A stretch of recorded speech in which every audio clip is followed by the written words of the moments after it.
باہر یہاں پر آپ کے وزراء لڑ رہے تھے کہ کس کو کتنا بڑا گھر ملے گا اور کس کو کون سا بنگلہ نمبر الوکیٹ کرانے منسٹر انکلیو میں.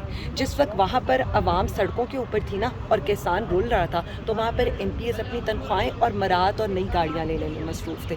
تو یہ ترقی ان کی ہو رہی ہے، عوام دن بدن رول رہی ہے. آپ کے دور میں تو بڑے احتجاج ہوتے تھے، کسان احتجاج کے لیے نکلتے تھے، ڈاکٹرز احتجاج کے لیے نکلتے تھے، اس کے بعد پیرامیڈیکل سٹاف، مطلب ہر طبقہ فکر کے لوگ احتجاج کے لیے نکلتے تھے. اگر خالیہ ابھی ایک دن پہلے حافظ آباد میں کسانوں کا احتجاج ہوا ہے اور وہاں بھی کسانوں پر بھی ایف آئی آرز کر کے ان کو بھی انہوں نے اغوا بھی کرنے کی کوشش کی اور گرفتار بھی کرنے کی کوشش کی.